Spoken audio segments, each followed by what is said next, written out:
In this playground of immortality, the preservation of experience has taken hold of our existence. We're able to stay connected even when hiding from one another. The illusion of companionship without the demands of relationships. We choose to text rather than talk. Where we are but simulations, we cannot be ourselves. These simulations blur the lines between fiction and reality, and when they permeate back into our lives, they obscure the sense of ourselves and of one another. Where both spectator and spectacle inhabit this blurred reality, eroding individuality and the sanctity of consciousness. Because we've grown up with technology, we assume technology has grown up too. We're being isolated as it continues to progress.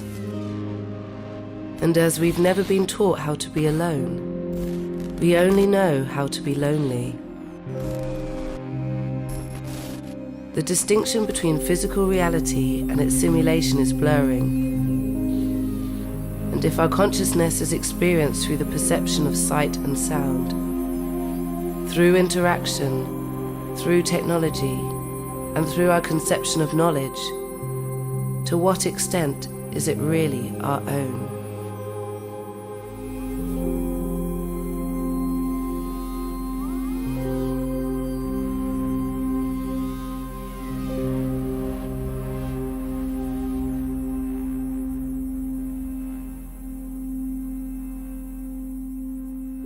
Seeing I is a project that stems from my own interest in how much of the individual is an inherent personality and how large a portion of the individual is a cultural identity.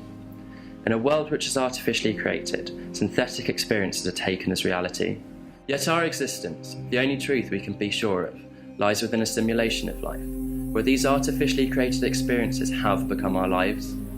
I see who we are as a construct of society and want to find out to what extent it's possible to lose the sense of oneself. Myself. This project fascinates me both as a curator and a digital explorer. From the artistic side, I feel this project redefines the borders of visual art, new media and performance art, along with broadening the discussion about mediators, experience and audience. On the digital aspect, this project really examines our relationship with technology and digital specifically. We have reached a point where technology is part of us and very much entwined with the way we experience the world. How far do we let technology rule our lives? And have we reached a point where we blindly trust it?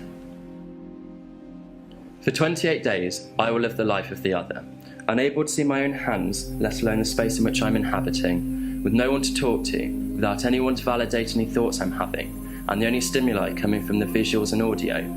How long, if at all, will it take me to believe that the reality I'm seeing as my own? Seeing I is an art project meets social experiment, which will culminate in a feature-length documentary that aims to inform and educate everyone to the extent at which society and technology influence us. Alongside the 28-day performance, we will hold a series of discussions about the way digital technologies are affecting us, with a focus on the long-term implications and the growing acceptance of these technologies. The project will be situated in a gallery setting, inviting the public to see Mark and experience his world 24 hours a day for the entire duration of the project. This is by no means an endurance test. If anything was to go wrong, Mark will be told to stop and take off the virtual reality headset. We've talked to multiple psychologists, neuroscientists, and philosophers on what the implications may be and what might happen, but their conflicting opinions show no one has any idea. We aim for this to take place in autumn 2015. Most importantly, we need to find the other and develop the technology which will allow us to capture his life. The sheer size and duration of this project means that it's prohibitively expensive for us to do it alone. Yet we want our findings to remain as truthful and unbiased as possible, and we feel it's too important to be shaped by corporations. But this is exactly what Kickstarter was made for: mass funding without affiliation. Only you have the power to make this happen. So even if you don't pledge, please help spread the word and share this, so we can discover what makes you the person you think you are.